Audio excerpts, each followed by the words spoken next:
Aujourd'hui, nous avons une bibliothèque obsolète, vous le savez, qu'il est très difficile de réhabiliter. Les normes de surface ne sont pas aux critères médiathèque.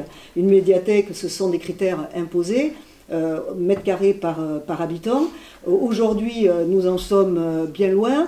Nous sommes dans un bâtiment qu'il est très difficile de réhabiliter, même si, c'est vrai, c'est vrai que nous avons envisagé un temps de réhabiliter la bibliothèque en médiathèque et de pouvoir le faire dans l'intégralité de l'hôtel Meurice. C'est un hôtel classé, très complexe, où nous étions obligés de réhabiliter le tout, mais de ne pas utiliser le tout en tant que médiathèque, et les subventions étaient beaucoup moins intéressantes, bien entendu, que de construire du neuf qui nous permet en plus d'avoir un lieu avec un usage fonctionnel beaucoup plus adapté, et de requalifier l'intégralité d'un quartier là aussi. Un quartier avec de la végétalisation, avec du stationnement et gratuit, je rassure tout le monde, et surtout un quartier entre le parc Théodore-Denis et le stade Maurice Boyau, donc l'ouverture aussi là du centre-ville. Je rassure tout le monde, l'hôtel Meurice sera bien sûr utilisé. Nous avons besoin, en cœur de ville, d'un lieu pour la vie étudiante, pour la vie associative. C'est une forte demande des associations de mutualiser leurs moyens entre eux.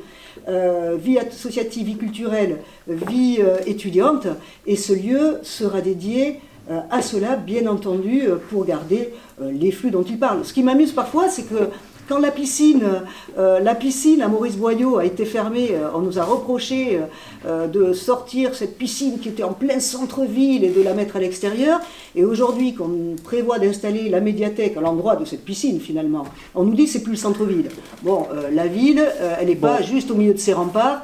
Une ville, c'est la ville et ses quartiers, comme vous le dites si bien, et c'est une ville que l'on doit aujourd'hui élargir. Pour finir quand même sur la bibliothèque, nous souhaitons la garder en centre-ville parce que nous estimons que effectivement il y a des flux de personnes, il y a du monde qui vient profiter de cet équipement, et il faut le laisser en centre-ville, d'autant plus qu'une médiathèque de notre point de vue, parce que Madame Bonjean veut une médiathèque connectée, mais tout le monde est connecté aujourd'hui.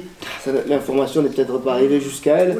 J'espère que si. Donc effectivement, une médiathèque aujourd'hui, ce n'est pas un des premiers.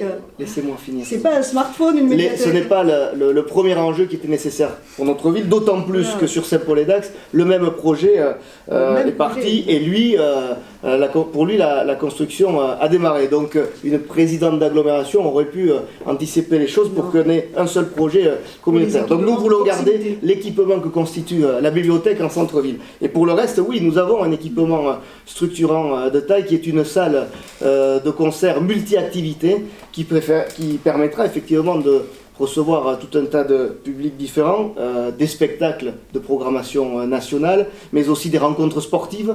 On a des clubs au sein de notre ville, dont le club de basket, qui a besoin d'avoir un écran pour recevoir des rencontres de qualité haut de gamme avec du public. Donc nous prévoirons aussi cette possibilité. Nous prévoirons aussi d'y organiser des congrès, des séminaires d'envergure supérieure à ceux dont peut disposer notre ville aujourd'hui. Bref, c'est un outil de rayonnement que nous voulons. C'est vraiment un investissement qui permet d'octroyer des recettes et de l'afflux de population supplémentaire pour Dax. C'est vraiment, et pour l'agglomération du Grand Dax, puisque c'est à ce niveau que nous voulons porter ce projet. Donc c'est vraiment là pour le coup un investissement qui va permettre à nouveau de relancer le rayonnement de Dax qui a pâti des décisions qui ont été prises depuis des années. Donc oui, nous sommes très heureux de porter ce projet dont Madame Bonjean a parlé dans tout un tas de programmes auparavant, et qui va enfin voir le jour à Dax ou dans l'agglomération, parce que effectivement,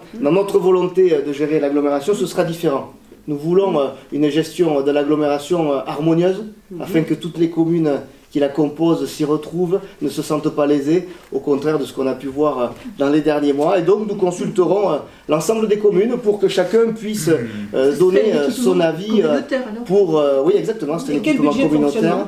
Alors on aura un budget de 10 millions d'euros pour la construire, et ensuite sur le fonctionnement nous verrons les différentes formules, parce qu'il y en a plusieurs qui permettront de l'exploiter, de la gestion par une société privée dont c'est le métier, à la gestion en régie. Il y a tout un tas de possibilités que nous étudierons, et nous ne nous fermerons aucune porte. C'est pour ça que nous la voulons polyvalente, avec beaucoup de manifestations qui sont... Mais je sais que vous êtes un peu résignés, mais nous, nous y croyons, parce qu'il y aura beaucoup de manifestations qui seront organisées en son sein, et donc les recettes iront ailleurs. Mais voyez, contrairement à ce qu'on nous propose jusque-là, c'est vraiment ça un investissement qui permet le rayonnement, qui permet d'ouvrir notre ville, et vous verrez que les conséquences qui en découleront seront vraiment tout à fait positives pour notre ville, ses entreprises, ses commerces et tous ceux qui y vivent.